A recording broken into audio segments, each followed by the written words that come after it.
There is a name that almost nobody knows. Not a general, not an SS commander, not one of the dramatic villains of the Third Reich, whose faces appear on documentary covers and whose names get searched on Google.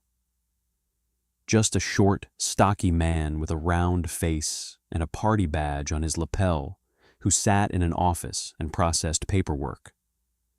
Between 1942 and 1945, that paperwork resulted in the forced deportation of more than 5 million human beings from their homes across occupied Europe. Men, women, and children dragged from their villages, loaded onto cattle cars, and shipped to Germany to work in factories, farms, and mines under conditions that killed them by the hundreds of thousands. Fritz Sauckel was not the architect of the Holocaust. He was something almost more disturbing, a mediocre party functionary who was handed monstrous power and used it with the cheerful efficiency of a man who genuinely believed he was doing important work.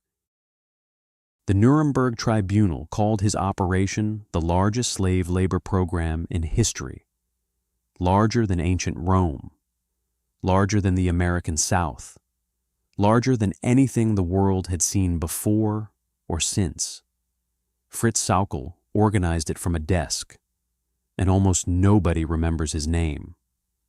Ernst Friedrich Christoph Sauckel was born on October 27, 1894, in Haßfurt, a small town in Bavaria. Working-class background, limited education, the kind of origin story that produces either quiet obscurity or, in the right historical circumstances, something far more dangerous.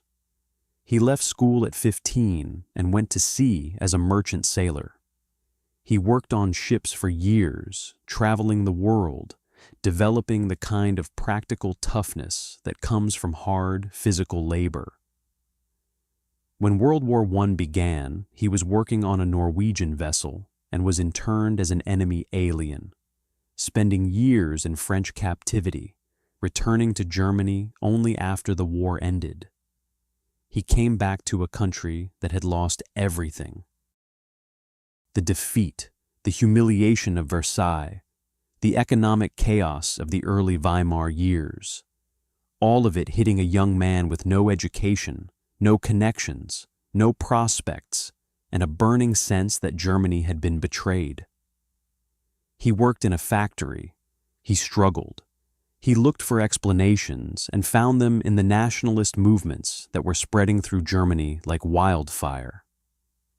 In 1923, he joined the Nazi Party, member number 1395, one of the earliest members, joining when the party was still a fringe movement in Munich beer halls. He met Hitler. He became a true believer, not in the complicated, intellectual way of some Nazi ideologists, but in the simple, total way of a man who has found something to belong to and will never let go of it. This matters. Sauckel was not a cynical opportunist who attached himself to the Nazi movement for personal advancement. He genuinely believed. He believed in Hitler, in German greatness, in the mission of the party. That belief would make him, in the right circumstances, extraordinarily dangerous. Through the late 1920s and into the 1930s, Sauckel built his position within the Nazi Party through pure organizational loyalty. He was not brilliant. He was not charismatic in the way that Goebbels was charismatic, or ruthless in the way that Himmler was ruthless. He was reliable. He showed up. He did the work. He followed orders and delivered results. In 1927, he became Gauleiter of Thuringia, the regional Nazi party leader for that area of central Germany. When the Nazis came to power in 1933, he became Reich Governor of Thuringia, one of the first Nazis to control an entire German state. He ran Thuringia with the combination of ideological enthusiasm and administrative competence that characterized his entire career. He was not known for particular brutality in this period. He was known for building the Nazi apparatus in his region, Nazifying the local government and institutions, delivering results for the party. A loyal functionary doing his job. For the first 9 years of Nazi rule, Sauckel was essentially invisible on the national stage. A regional boss, important within his territory, unknown outside it. The kind of man who builds a career in the middle levels of a bureaucracy and never rises to the top. Then came 1942, and everything changed. By early 1942, Germany was in serious trouble that the Nazi leadership was only beginning to acknowledge. The lightning war in the Soviet Union had stalled. The easy victories of 1939, 1940, and the first half of 1941 were over. Germany was now fighting a long war on multiple fronts against enemies with greater resources and manpower. And the German war economy was struggling. The factories that produced the tanks, planes, guns, and ammunition that the war required were running short of workers. German men were being conscripted into the military by the millions. The farms and factories they had worked were sitting understaffed. Production was falling at exactly the moment when it needed to increase. Albert Speer, Hitler's architect turned armaments minister, was pushing hard to solve this problem. More workers were needed, millions more. The question was where they would come from. The answer was obvious to the Nazi leadership. Germany controlled most of Europe. Hundreds of millions of people lived under German occupation. In France, Belgium, the Netherlands, Poland, the Soviet Union, Yugoslavia, Greece. Those people could work. They could be made to work. The only question was the organizational machinery to make it happen. On March 21, 1942, Adolf Hitler appointed Fritz Sauckel as Generalbevollmächtigter für den Arbeitseinsatz, Plenipotentiary General for Labor Deployment. He was given authority over the labor resources of the entire German Empire and all occupied territories. Authority to recruit, conscript, and if necessary, simply seize workers from anywhere under German control and deploy them wherever the German war economy needed them. It was one of the most powerful appointments in the entire Third Reich. And it went to a man whose previous experience was running a medium-sized German state. Sauckel threw himself into the job with the enthusiasm of a true believer, given a mission by his Führer. The word recruit is important here, because Sauckel used it constantly. In his speeches, in his reports to Hitler, in his communications with occupation authorities across Europe, he described what he was doing as labor recruitment. He insisted that workers were coming to Germany voluntarily, that they were being treated well, that the program was a legitimate wartime labor mobilization. This was a lie, and Sauckel knew it was a lie. What actually happened in the occupied territories was straightforward and brutal. German occupation authorities, acting on Sauckel's orders and quotas, would descend on a village or town and simply take people. Round them up in the streets, pull them from their homes, drag them from cinemas and churches and markets. Men, women, sometimes teenagers, loaded onto trains, often cattle cars without adequate food, water, or sanitation, and shipped to Germany. In the Soviet Union and Poland, the methods were particularly savage. Villages would be surrounded at night. Everyone of working age would be seized. Families were separated. People who resisted were beaten or shot. The Einsatzgruppen and SS units that were simultaneously conducting mass murder operations in these same territories also participated in labor roundups. The machinery of genocide and the machinery of slave labor operating side by side, sometimes using the same personnel. In Western Europe, France, Belgium, the Netherlands, the methods were somewhat less overtly violent, at least initially. There were attempts at actual voluntary recruitment, with promises of good wages and decent conditions. When voluntary recruitment failed to meet Sauckel's quotas, which it consistently did because word of actual conditions in Germany spread quickly, the occupation authorities moved to compulsion. Mandatory labor service laws were enacted. Men of certain ages were required to register. Those who didn't comply were hunted down. The conditions in Germany for these workers ranged from difficult to lethal. Workers from Western Europe generally received somewhat better treatment, housed in camps, fed minimally, worked hard, but not necessarily worked to death. Workers from Eastern Europe, and especially Soviet civilians and prisoners of war, faced conditions that were deliberately designed to extract maximum labor while spending minimum resources on the workers' survival. They lived in barracks. They ate starvation rations. They worked 12, 14, 16-hour days in factories, mines, and on farms. They had no rights, no legal protections, no recourse against abuse. They were property, human property, owned by the German war machine and used until they wore out. Hundreds of thousands of them died. From exhaustion, from malnutrition, from disease, from the violence of guards and overseers, from Allied bombing raids on the factories where they worked. The exact death toll is impossible to calculate precisely. The records are incomplete. The chaos of the war's final years destroyed documentation. But historians estimate that of the more than 5 million workers Sauckel delivered to the German war economy, a significant fraction never went home. Sauckel ran this operation with bureaucratic energy and ideological conviction. He traveled constantly to Paris, to the occupied Soviet territories, to the Balkans, meeting with occupation officials, setting quotas, demanding results. He sent furious telegrams when quotas were not met.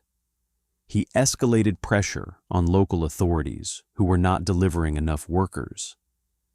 He was not a man sitting passively behind a desk. He was an active, driving force, pushing the entire system to produce more human beings for the German war machine. His relationship with Albert Speer is one of the more revealing aspects of the story. Speer, the armaments minister who needed the workers, and Sauckel, the man who provided them, should have been natural allies. And in some ways, they were. But their relationship was characterized by constant tension and mutual contempt. Speer, who was trying to build a reputation as a technocratic modernizer rather than an ideological fanatic, later claimed that he had been appalled by Sauckel's methods, that he had tried to use foreign workers humanely and had been frustrated by the brutality that Sauckel's system imposed. This claim, made at Nuremberg when Speer was fighting for his life, should be treated with significant skepticism. Speer used the workers. His factories ran on slave labor. His production numbers depended on Sauckel delivering human beings. But the tension between them was real. Speer wanted workers who were productive, workers who were fed adequately and treated well enough to work efficiently. Sauckel's system produced workers who were often so damaged by the transport and initial conditions that they were barely functional when they arrived.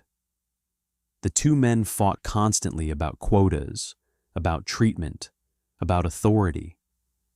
Hitler generally sided with Sauckel.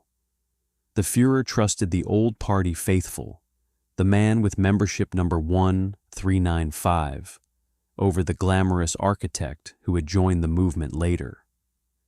By 1944, the system was beginning to collapse under its own contradictions. The occupied territories had been stripped of workers to the point where the local economies were barely functioning. Resistance movements in France, Belgium, and the Netherlands were actively helping young men evade the labor drafts, hiding them, providing false documents, organizing escapes. In the Soviet Union and Poland, the brutal methods of the labor roundups were feeding partisan movements that tied down significant German military resources. And the Allied advance was shrinking the territory from which Sauckel could draw workers. As France was liberated in 1944, as the Soviet army drove west, as the German Empire contracted, the supply of available human beings for Sauckel's quotas dried up. He kept pushing. He kept demanding more workers from the diminishing territories still under German control. He kept sending frantic reports to Hitler, promising to meet his quotas. He kept acting like the enthusiastic party functionary he had always been, even as the system around him was disintegrating. In the final months of the war, with Germany collapsing on all sides, Sauckel was still issuing orders, still processing paperwork, still trying to deliver workers to factories that were being bombed into rubble. He was captured by Allied forces in May 1945. The war was over, and now the accounting would begin. At Nuremberg, Fritz Sauckel sat in the dock alongside Göring, Ribbentrop, Hess, and the other major figures of the Third Reich. He was charged with crimes against humanity and war crimes, specifically the forced deportation and enslavement of millions of civilians from occupied territories. His defense was the defense of bureaucrats everywhere and in every era. He was following orders. He was doing his job. He had no authority over how the workers were treated once they arrived at their destinations. He had not personally beaten or killed anyone. He had genuinely believed the program was legal under the laws of war. He had tried to ensure workers were treated decently. He had not known about the worst conditions. The tribunal was not impressed. The evidence was overwhelming. His own reports, his own speeches, his own orders. He had known exactly what was happening. He had driven the system harder when it wasn't producing enough victims. He had personally overseen the expansion of a program that had enslaved and killed human beings on a scale without precedent in modern history. On October 1st, 1946, Fritz Sauckel was found guilty on all counts. He was sentenced to death. He reportedly wept when the sentence was read. He maintained until the end that he had done nothing wrong, that he had served Germany faithfully, that history would vindicate him. He continued to believe, or to perform belief, in the justice of what he had done. On October 16, 1946, Fritz Sauckel was hanged at Nuremberg prison. He was 51 years old. The reason Fritz Sauckel matters, the reason his story deserves to be told and remembered, is precisely because he was not a monster in the obvious sense. He was not Himmler, driven by a demonic ideology of racial extermination. He was not Heydrich, the cold architect of the final solution. He was not even a general who could hide behind the traditions of military obedience. He was a sailor's son from Bavaria who joined a political party, worked his way up through loyalty and reliability, and was handed power he should never have had. He used that power to enslave more human beings than any individual in the history of the modern world. And he did it while believing, or claiming to believe, that he was doing his duty. That is the most disturbing thing about Fritz Sauckel. Not the scale of his crimes, as enormous as that scale was, but the ordinariness of the man who committed them, the cheerful, diligent bureaucrat who processed his paperwork and met his quotas and reported to his Führer and went home at night having done his job. 5 million people, loaded onto trains, worked until they broke, hundreds of thousands of them dead, one man, a desk, and the willingness to do whatever the job required. That is Fritz Sauckel. That is why nobody talks about him, and that is exactly why we should.